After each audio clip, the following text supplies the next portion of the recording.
You can have a strong marriage. In this video, we'll share with you 5 powerful Bible verses that will help you strengthen your marriage. We'll also give you some tips as well. Hi, I'm Dr. Elias Moitinho. And I'm Dr. Denise Moitinho for Motivation and Growth. In this channel, we motivate you and give you tips and life skills to help you grow in your life. We are the authors of the book, The Dream Home, How to Create an Intimate Christian Marriage. Yes, and if you are new to the channel, we invite you to click subscribe. In our book, we have a whole chapter where we discuss essential biblical principles for creating this dream home, this wonderful marriage. So check it out. So let's look at the Bible verses. Yes, so the first and second verses come from Genesis 2:24-25. So we'll discuss both of them together. It says, "For this reason a man shall leave his father and his mother, and be joined to his wife, and they shall become one flesh. And the man and his wife were both naked and were not ashamed." And for us to understand these 2 verses, it's important to understand them in the context of creation, because God created Adam and Eve, and both were made in the image of God with intrinsic worth, so they had the same worth, equal worth. So Adam was not superior to Eve.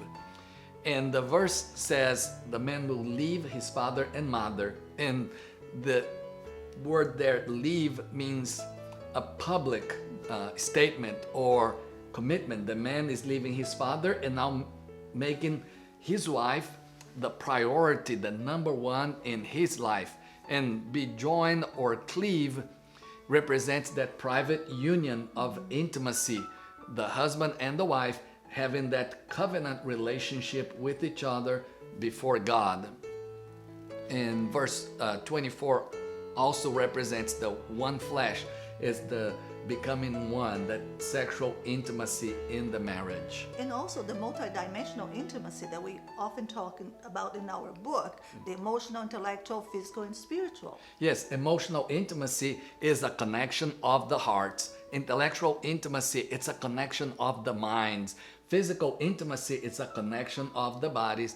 And we emphasize that spiritual intimacy, it's a connection of the souls. You may even call you and your spouse soulmates. That is true. In verse 25, that says both were naked and felt no shame, is important to highlight that in the Hebrew culture, that would mean a shameful thing for people to be naked. But here is God's creation, God saying that He made Adam and Eve, and He declared it was very good, so they had no shame. And a tip here for you is make your spouse a priority in your life. Make this a lifelong commitment to love and cherish your spouse. Yes, and our next verse is from Genesis 2:18, which says, "Then the Lord God said, it is not good for the man to be alone. I will make him a helper." Isn't that wonderful? "Suitable for him."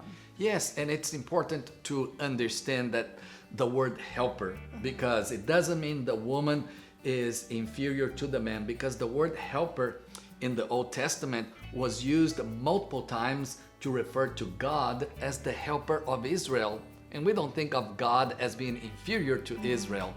And the idea here is a helper suitable, a counterpart who is coming alongside to help the man fulfill God's given mission, in this case to be fruitful and multiply. And the tip here is both you and your spouse need to view yourselves as people who have equal worth in God's sight. So you need to value each other Yes. and not put each other down. Exactly. At all. Our next verse comes from Ephesians 5:25, which says, "Husbands," I like that, "love your wives just as Christ also loved the church and gave himself for her." So this verse is saying that the husband needs to show the agape love to the wife. So I need to show you agape love, and the model is Christ, how he loved the church with sacrificial love. He gave his life.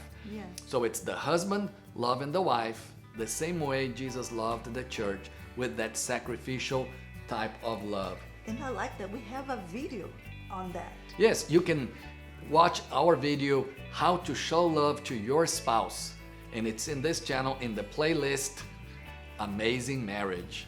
Great. Finally, we have Hebrews 13:4. It says, marriage should be honored by all, and the marriage bed kept pure, for God will judge the adulterer and all the sexually immoral. Yes, marriage is a pure relationship created by God. So it's important that you keep your marriage pure. And a couple of things here that you can do, tips, is develop boundaries with the opposite sex in order to protect your marriage. Also, do not engage in viewing pornography, because that's very detrimental to intimacy in marriage. So focus on your spouse and how you can show love to your spouse in a meaningful way. And I'm curious, what verse would you add to the list? Me too, I want to know that. Yeah, and if you liked the video, click the like button, share it with your friends, and be sure to subscribe to the channel. We'll see you in the next video, and have a happy marriage.